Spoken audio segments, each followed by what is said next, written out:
Hello, everyone, and thank you for joining the Nonprofit Learning Lab for today's workshop. If you have any questions along the way for our presenter, you can type them into the question box in your GoToWebinar control panel, likely on the right-hand side of your screen. If you have any tech questions, you can also type them there. If you're interested in using live captions for today's workshop, you can use the link we will send in the chat shortly. If you are interested in receiving the recordings and materials from today's free webinar, you can visit our free webinars page on the Nonprofit Learning Lab website, or you can send us an email at program@nonprofitlearninglab.org. And without further ado, I will now hand it over to you, Matt. All right, thank you. And good morning, everyone. Really appreciate you all taking some time out of your day today to learn more about automation and nonprofits. My name is Matt Souza, and I'm the founder of Ascend. And I'm really hopeful you'll find some valuable takeaways from the call today, something that you could take back to your team and organization. So a little bit more about me, and I'll make this quick because you aren't here to learn about me. Graduated from the University of Michigan, so pretty excited about the results from this weekend. Sorry if anyone on the call is from Ohio. Currently live in Chicago with my wife and dog, and we absolutely love it here, even the cold. I got started in the technology and automation sector over a decade ago, working for a Fortune 500 company, supporting their CRM, building automations, and trying to optimize their technology stack. Back in 2019, I decided to volunteer with a couple nonprofits, taking that professional experience and to build Salesforce and automations for their organizations. And that's kind of the story now. So that eventually transitioned into a business, which is when I founded Ascend in early 2020.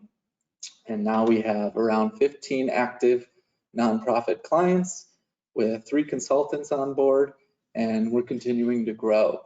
So our mission is to make enterprise software and automation, specifically Salesforce, affordable and accessible to nonprofits of every size. So that's enough about me. Let's dive into some of the learning objectives that we'll be covering today. So the main objectives for today are to understand the why, what, and how of automation as it relates to nonprofits. So the why automation is becoming more vital for nonprofits, especially in today's tech-driven landscape. The what does automation look like inside nonprofits, and what are some of the tools to get there? And the how, what are some actionable steps and tools that you can take back to start implementing automation in your org today? And in addition to some of the obstacles you should look out for in that journey. But first, let's get our brains warmed up a little bit with a couple poll questions. So poll question number 1, how often do you find yourself entering the same data into multiple systems or tools? Option 1, constantly. It's like Groundhog Day with data entry. Often, it's part of our weekly, if not daily routine. Occasionally, when we start using a new tool to run reports. Rarely, we've managed to minimize duplicate entry, or never. We have integrated systems that talk to each other. Give you a few seconds to respond.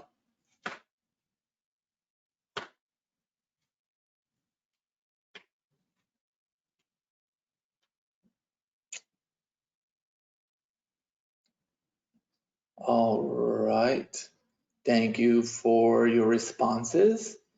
Not gonna show all the results, but looks like we're kind of hovering around the often and occasionally mark, which is kind of what I suspected. So that probably means you're likely somewhere in the early or middle of your automation journey, which hopefully means you'll find some value in today's call. Do you have one more poll question for you? Kind of in the same vein. So how often have you found yourself in a loop of back and forth emails, just trying to schedule a single meeting? All the time, it's a never-ending cycle. Frequently, sometimes, rarely, or never. Again, give you 10 seconds or so to answer.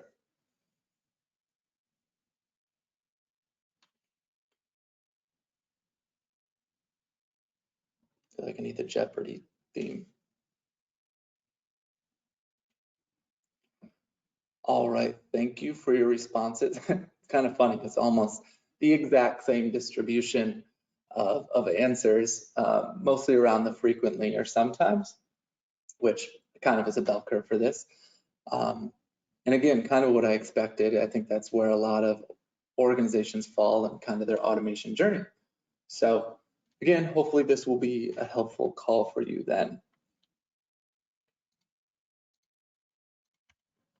So what's the most time-consuming task you or your team's typical work routine? Just to clarify, this isn't a poll question, but this is one of my favorite questions to ask during a discovery call with the nonprofit. I think it gets straight to the point of why we use most technology and why we seek automation. Time. We all need more time. And now I get a variety of answers when I ask this question to clients, and we'll cover some of them today. But just generally speaking, I think this is a great question for all of you to ask yourselves and your teams when you're considering where to invest in tech and tools and automations in your organization. And it's likely where you'll get the highest ROI and save the most headaches.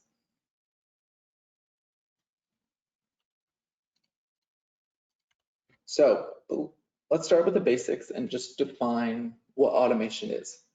So automation is the process of using technology to optimize tasks and operations, hopefully resulting in increased efficiency and effectiveness. That's the goal.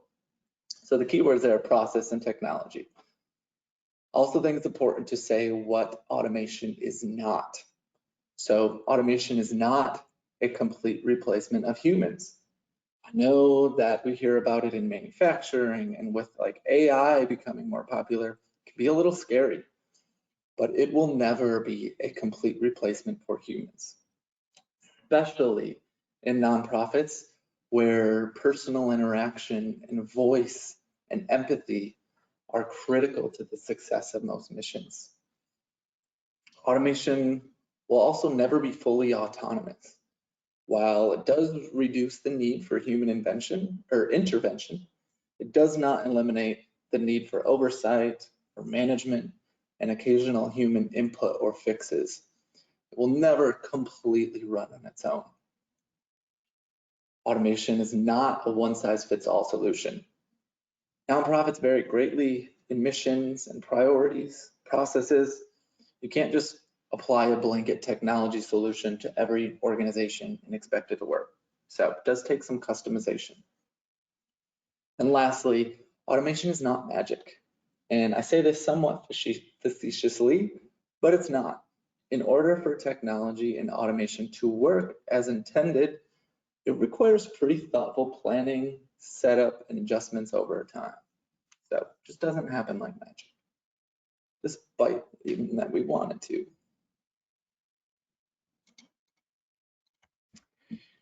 So now that we defined automation, why is it important for nonprofits? Main reason, and I'm sure I'm preaching to the choir here, but nonprofits are notoriously under-resourced, understaffed, overworked, and expected to wear a ton of hats. So helping to find ways to reduce that administrative burden and give them a little more time back is so critical. And what can they do with that time? Well, usually means more time to focus on their mission. I think like I said, I came from the for-profit world into the nonprofit world. And what I love most about working in the nonprofit world is just the number of passionate people who truly want to make the world and their communities a better place. Didn't start a nonprofit to send emails and manage data all day. So it's really important to give you more time to focus on your mission. And that's done through automation. So whilst there is a cost savings, now there's usually an upfront cost associated with implementing automation, but eventually there will be a cost savings over time.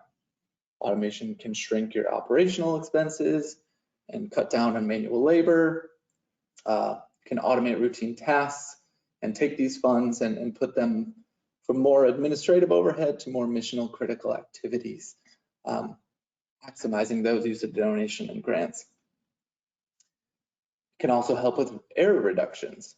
So human error can be incredibly costly in terms of both finances and reputation. What if you're mailing out a personalized thank you letter to your major donors and spell their names wrong? That's probably not going to be great. Or get all the addresses wrong and they don't go the correct places. So automation helps ensure that tasks such as data entry and accounting and donor management are performed consistently and accurately, minimizing those mistakes that can kind of lead to bigger issues down the line. Increase reach and impact, and this is a big one. So automating communication and marketing efforts enables you to expand your message to a broader audience much more efficiently. This can lead to stronger online presence, increased fundraising, and greater community engagement, thus amplifying your impact. And lastly, the boring stuff, compliance and reporting. It's no surprise, but nonprofits face pretty strict legal and grant regulatory requirements. One of the biggest reasons I see organizations adopt a CRM in the first place is that automation can help track, let's say, like program-related data for grants, as that becomes a bigger requirement. So from a compliance perspective, automating reporting systems can help ensure that you meet these obligations by tracking changes and maintaining records and having the reports that you need. All right. So what does automation look like for nonprofits? So we talked about the why. Let's discuss what it actually looks like. So the first one, data transfer and system integration. Kind of goes back to our poll question, our first poll question. It happens to be one of the first areas nonprofits typically implement automation, and for good reasons. You have a ton of systems that are important to keep in sync. You might have a CRM or a list of constituents you've interacted with, fundraising data, program-related data, volunteer contact info and shift info, not to mention the technology stack of your email marketing software, accounting software, your website, all these things that you want to talk to each other. So by automating the flow of information between these systems, you can ensure that the data is consistent and up to date across all these platforms, which can save a ton of time on data entry.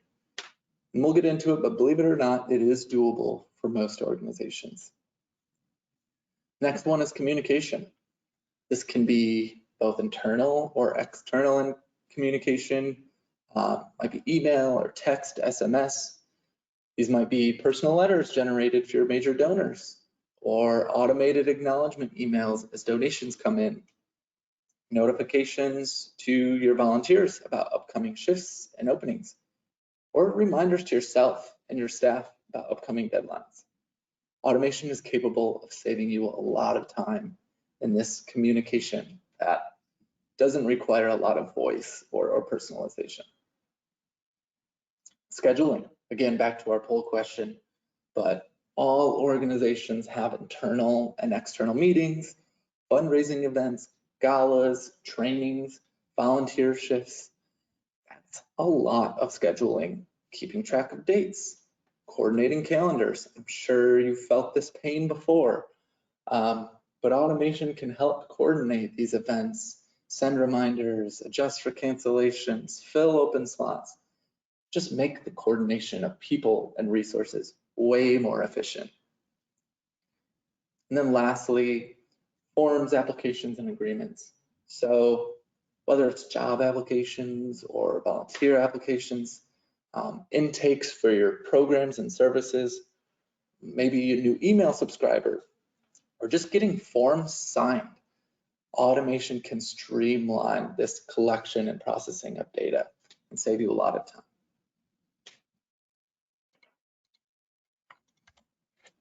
All right, so we've covered the why and the what. Time to look at the how. How do you actually start to implement automation in your organization today. So first one on the list is native tool automations. So native meaning something the piece of software has internally developed and included on their platform.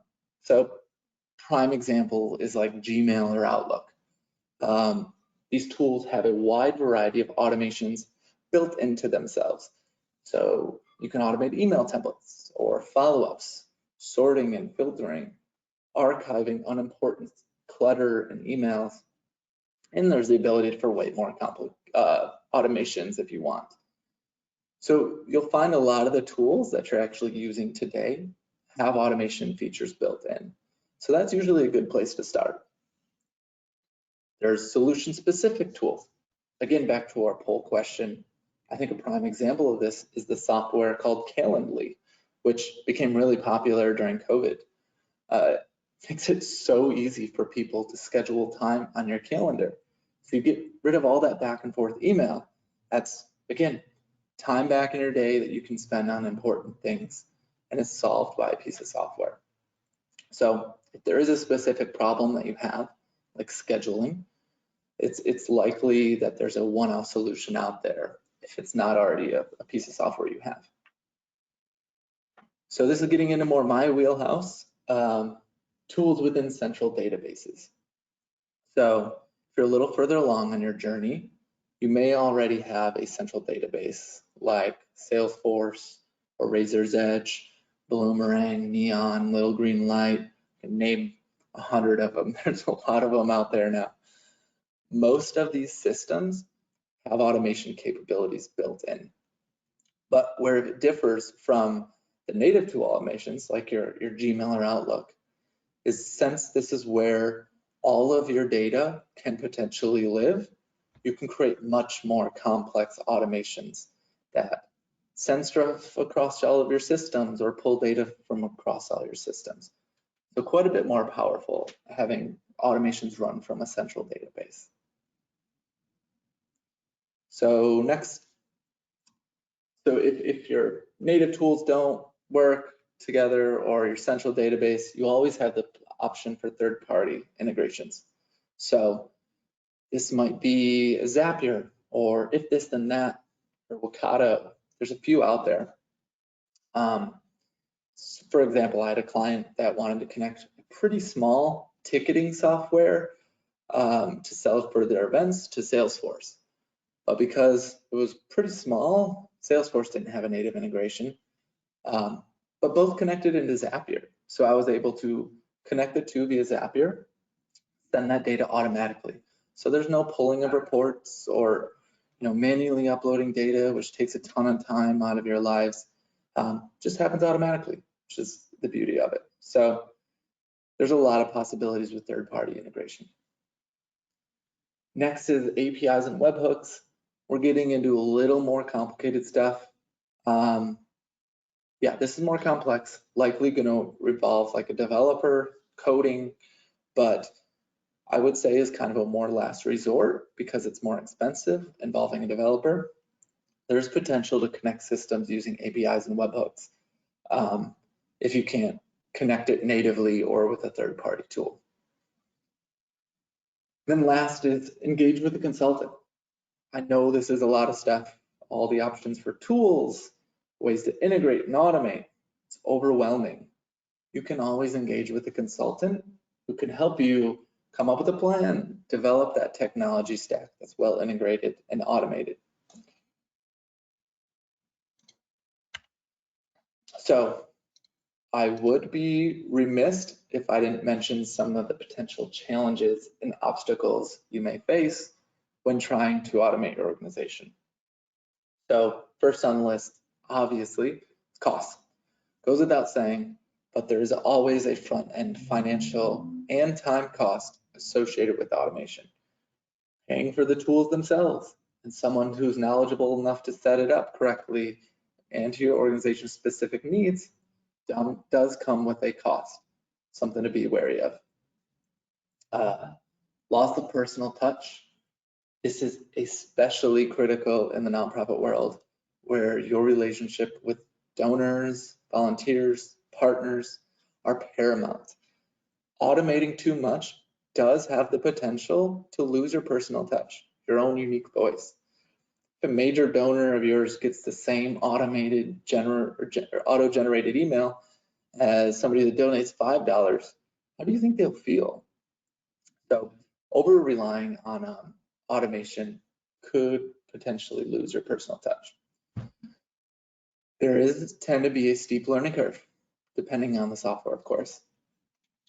To train yourself, to train your staff, and to have someone, whether in your org or a consultant, that can manage these automations, it's rarely easy. There is a learning curve involved. Over-reliance. I see this one a lot.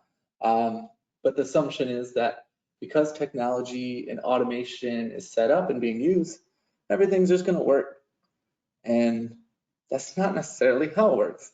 I always recommend to my clients, trust but verify. Don't become too dependent on technology and automation because bugs occur, stuff breaks. It's not always going to be working 100% as expected. And the last thing you want is errors or mistakes to trickle to your constituents because of a tool. Last on the list, analysis paralysis. So there are seemingly endless options for CRMs, marketing tools, financial software, website providers. The list goes on and on. So much software out there. All these options and features can be overwhelming, which sometimes leads to not taking action at all. I see it a lot. There's so many options out there. We're just going to continue to do what we're doing. And they miss out on the benefits of more modern technology and automation. So those are just some things to be wary of on your automation journey. And it is a journey because it's constantly developing. So with that, some key takeaways from today. Go back to the why, what, and how. Why? In an ever more technology-driven world, nonprofits really do need to take advantage of automation to keep up. The truth is, you're competing for funds. Whether it's grants or donations, there's a lot of other nonprofits out there. I think there's like, what, 1.3 million on GuideStar. So there's a lot competing for those funds. So if you're not leveraging automation, you're at a pretty significant disadvantage. The what? There are countless use cases for automation. Start by exploring the biggest time savings first. Ask yourself that question I put up early on. Like, what is my team doing that takes the most time? I think that's a really great place to start. And then lastly, how? Start creating a technology and automation plan. What comes first? What are some of the costs? But again, remember to look out for those inevitable challenges that will arise. So with that, we've got some time for questions and answers if there are any out there. Thanks, Matt. We do have a couple questions so far. Our first one is, at what point should we consider hiring a consultant to help with automation? None of our staff has much experience with this, but we want to explore our options before we use any of our budget. That's a really good question. So I think the actual answer is you can get information without having to hire anyone. So I know I personally, we offer a free discovery call. And again, it's tailored more towards Salesforce, admittedly. But I know several consultants that do specialize more generally in like technology stacks, and they'll do a free discovery call. And it's just kind of an assessment where you're at, what tools you're using, what are your goals, what are you trying to do? And of course, if you want to put together a more detailed plan, they would likely charge for that. But you can get a lot of answers and direction, which is kind of meeting with a consultant with that initial discovery call. And that's a great first place to start. Thank you. Our next question is, can you go over the options to get automation from a central database again? the options to get automation from a central database?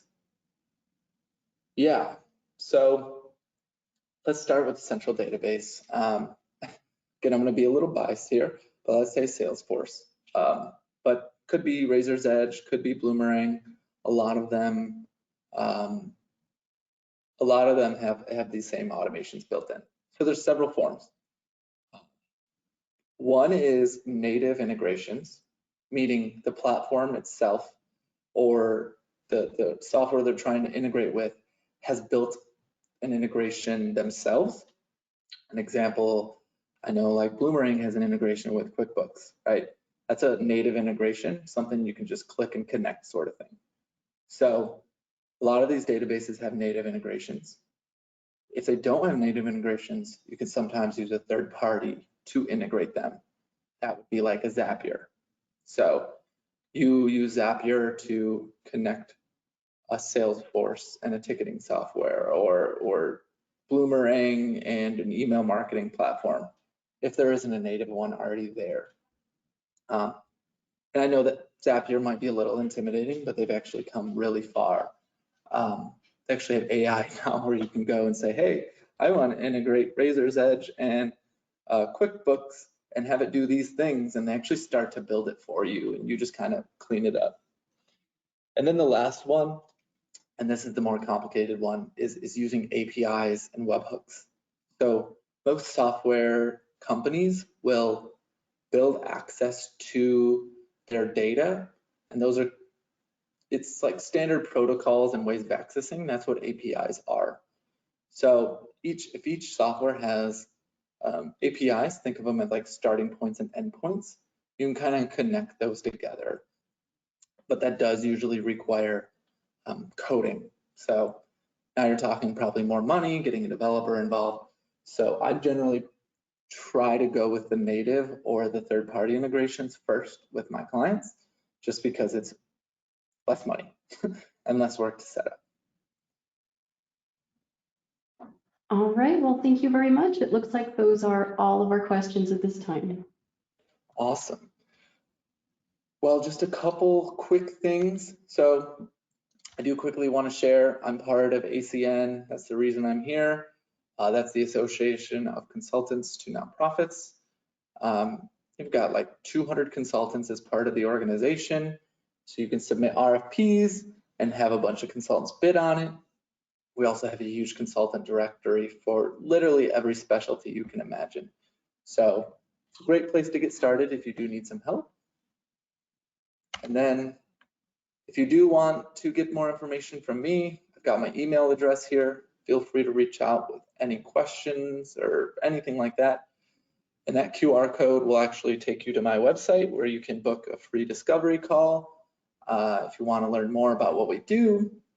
Again, we do specialize in Salesforce, but I'm very well versed in most CRMs and nonprofit technology stacks. So even if you're not interested in Salesforce specifically, happy just to hop on there, meet you, understand what you're trying to do, and see, if we can help you out or if we can connect you with somebody that can. Other than that, thank you very much for your time and engagement. I really appreciate it. Thank you, Matt. This workshop has come to a close. If you are interested in receiving the recordings and materials from today's free webinar, you can visit our free webinars page on the Nonprofit Learning Lab website, or you can send us an email at program@nonprofitlearninglab.org. Thank you so much for participating. And again, thank you, Matt, for educating our community. Of course, thank you all.